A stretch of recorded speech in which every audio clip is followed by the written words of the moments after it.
He's the man that inspired a lot of us to first start tinkering with these lights, and he's been constantly innovating and coming up with new stuff for well over a decade. And he's going to give us a little glimpse into what got him started and where he's going next. So, with that, I'll turn it over to Richard. All right, thanks.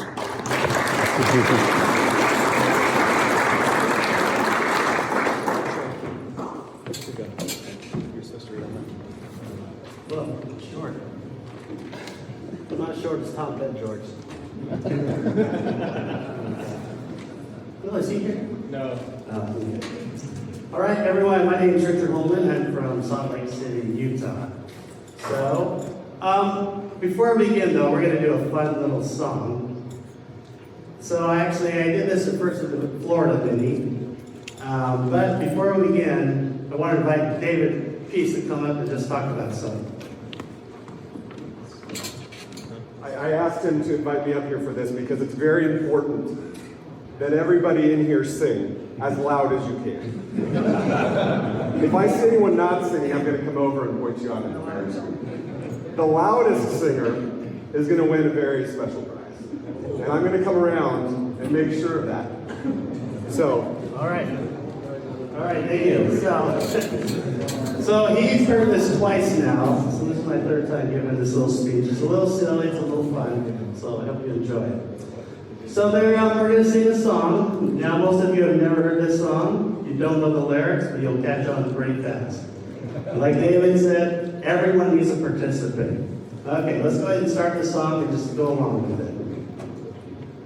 Violin, Everyone sing. violin, violin.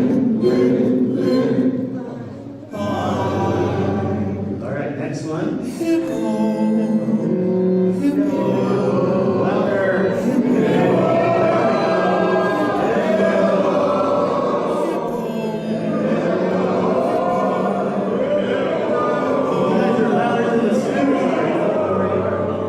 All right, next one. mop,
preparing this talk, I was talking to Jordan, I work with Jordan.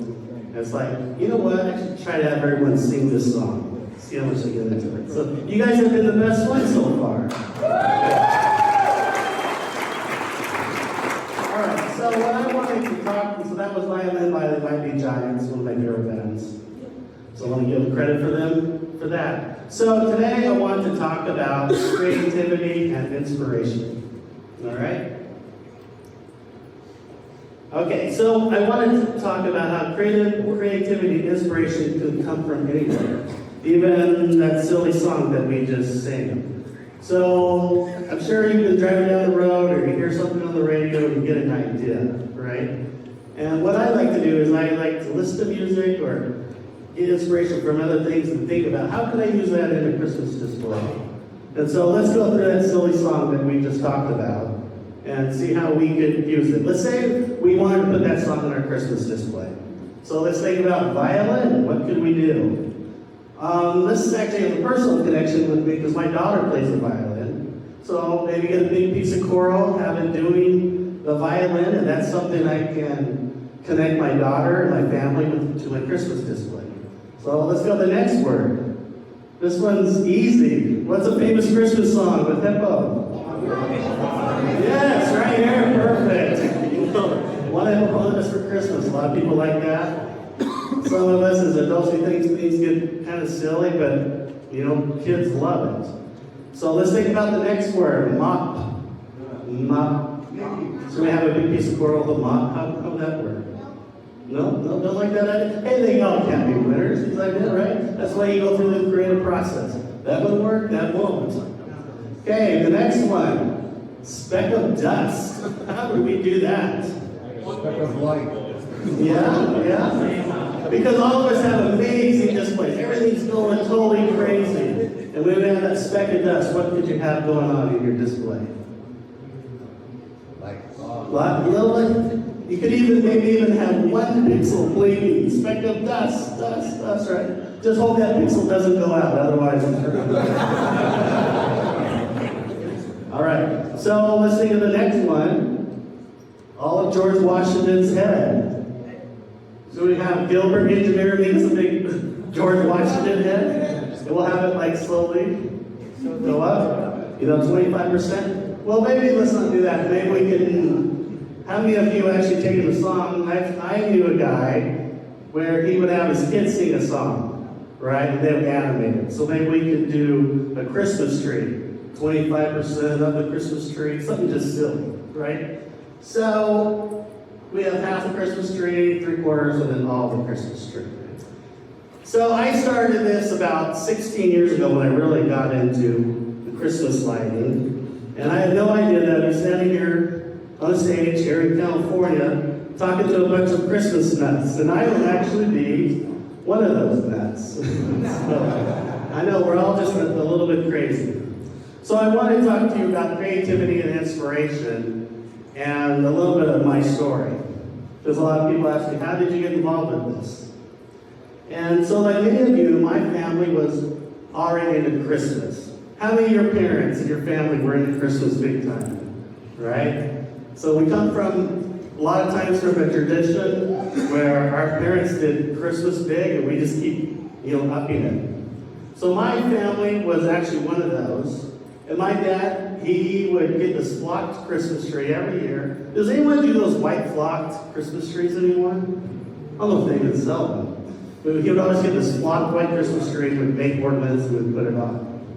And he had a big train that went around it. And like every Christmas family, that meant putting up a lot of Christmas lights. Like a lot of Christmas lights. And you know the kind I'm talking about. So many of the neighbors, they go, this person is crazy, but I'm glad that somebody actually takes the time to do this. Because it brings them a lot of joy. So when I was a kid, I loved Christmas. Loved it, but guess what? I hated Christmas lights. I'm sorry to say, I hated Christmas lights. Because my dad would make us put Christmas lights, that time, oh my gosh, I put up lights. I remember my friends would come over. Hey Richard, can you go play? No, I'm helping put up Christmas lights. Okay, we'll come back in an hour or two. No, come back like in a week, because it's going to take days. That's when we would only spend days. Now you guys are spending like 2 months, 6 weeks, right? So, like I said, I love Christmas lights. I loved Christmas, but I didn't really like Christmas lights. But as I got older, I began to appreciate it.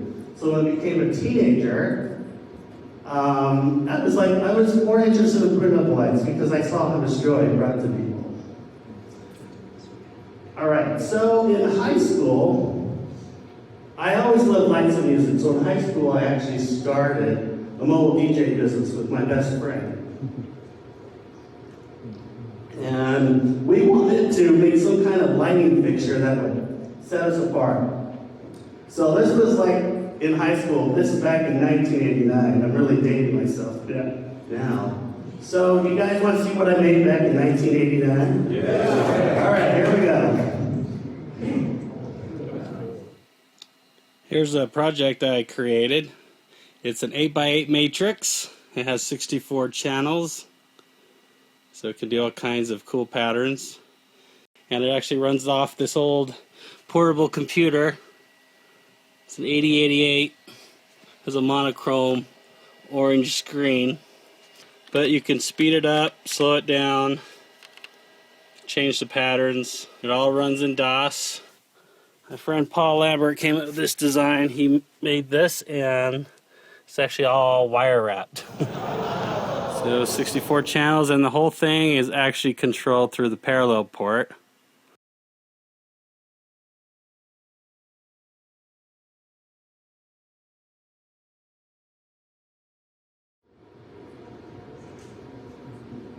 So anyway, that was back in the day. So I think I gave my friend like an old motherboard. I worked on some of the hardware, and I had my friend, I gave him an old motherboard, and he wrote that program in DOS for me. So, but little did I know, that I would actually, that was going to be my first animated element into my Christmas display. So like most people, you start small and you go bigger and bigger every year. And so I thought, why don't I take that huge thing and put it in my window for my Christmas show? At that time, I just did static lights. Let's put that in the window, and it was a hit. I put it up and up, when people would slow down, people slow down, and people knock on my door, what is that thing that you made back there? So, it was a hit. I mean, I guess in the words of today's youth, it was dope. Is that the word today? I don't know. It used to be rad when I was a kid, then it went to awesome. Now it's dope. What's the new word these days? Dope. It recycles. I'm waiting for the word rad to come back, right? It is. Oh, it is rad? Oh my gosh. I can't even keep up. All right. I was the one that started that back in the 80s. I'm glad they funded me in the rounds. So it was, I did static lights and did that, and then I saw this video, the most amazing video, back in 2005. So some of you know what I'm going to be talking about. So this is kind of what was my inspiration. So let's take a look, and I'm sure a lot of you already know this.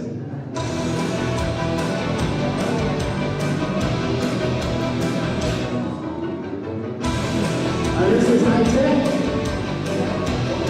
Look at all those lights.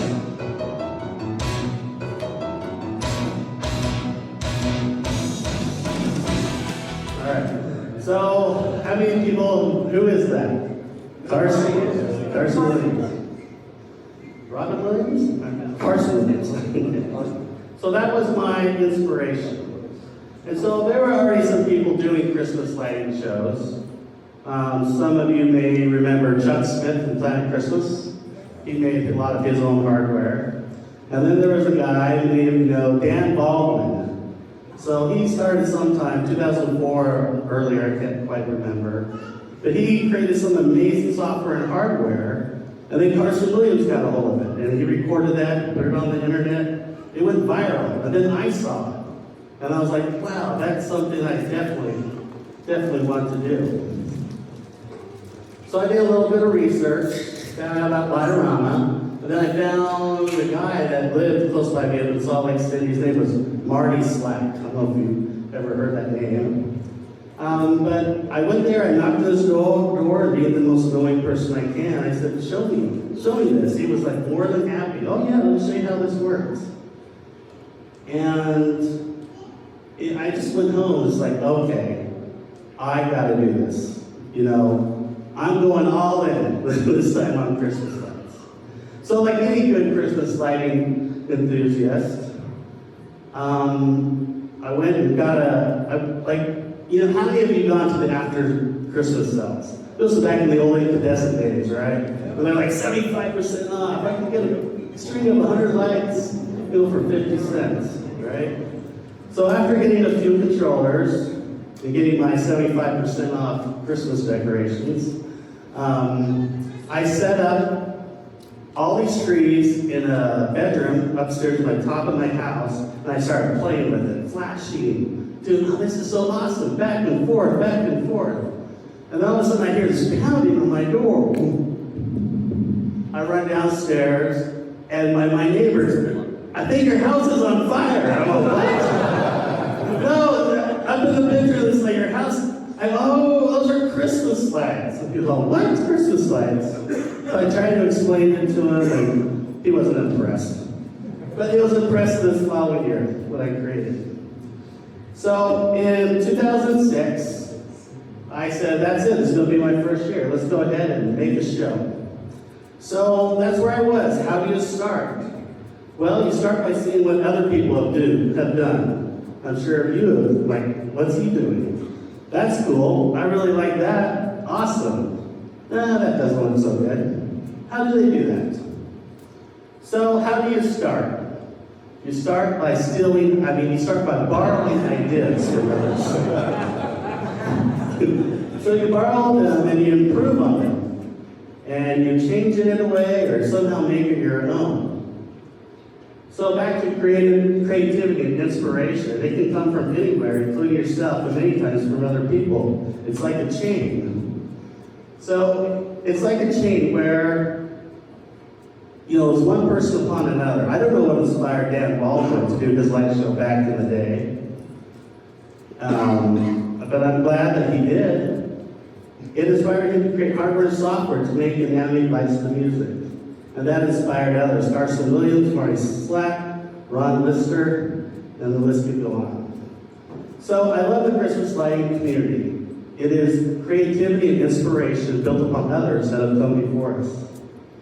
In 2007, I posted a video online of one of my songs in the show, Amazing Grace. And little did I know it would go viral. So in case you haven't seen it, it was one of my first shows.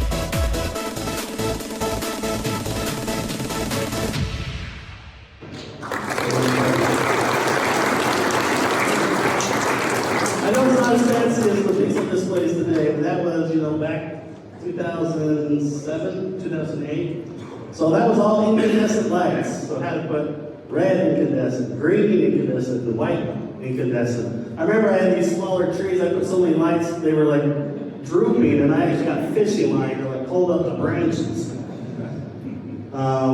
And power was always an issue too. I remember I had installed like 18 dedicated 20 amp circuits just to run that show.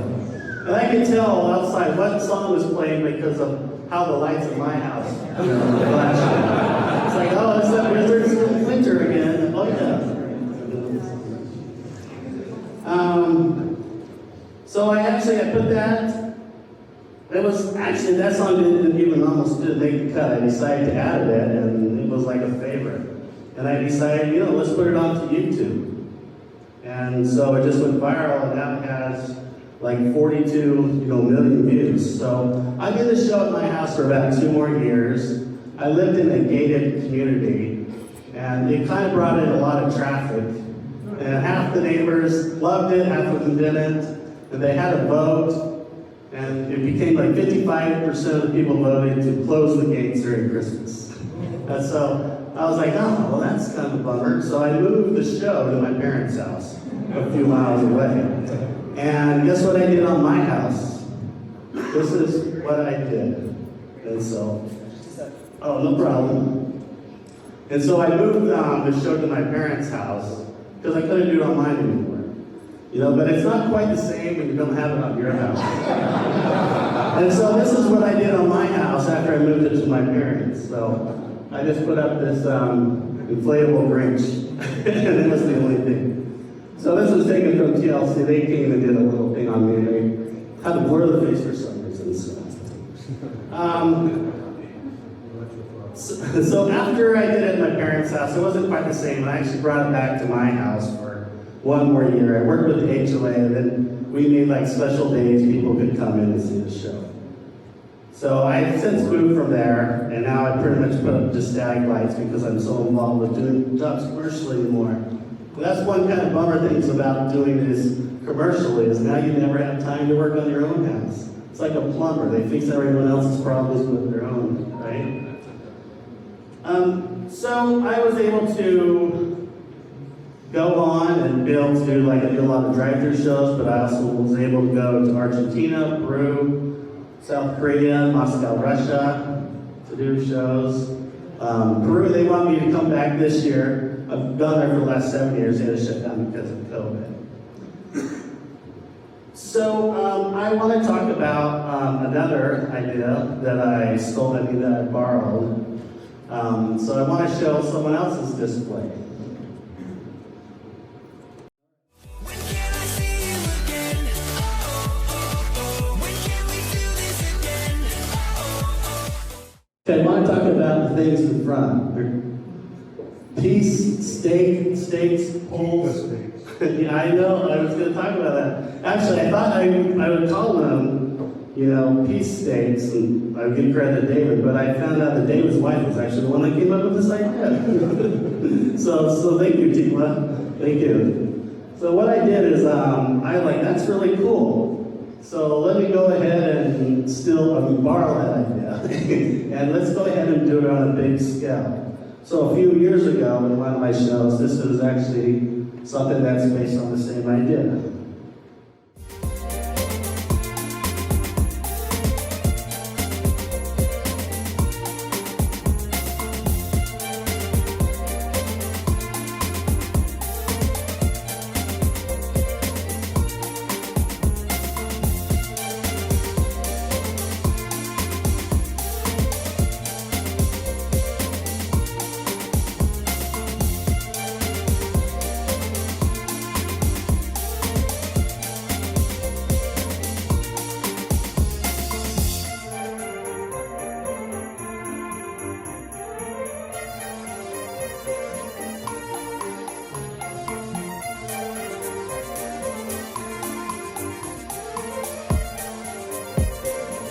So now I continue to go on and come up.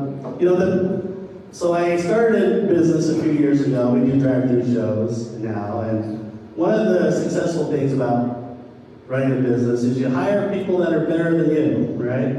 And so I brought in Jordan a couple of years ago. And so that's the key to success. Hire people better than you. So, no, it's great. So we have a lot of fun working on shows now. So I just want to wrap up, and I wanted to just thank all those that came before me, and this allowed me to take ideas and make something my own and continue on. And it's fun to work through that creative process. So now we will inspire others, and see what amazing things that they will do as we continue to make our shows. So I just want to ask you, a simple question. What inspires you? Thanks.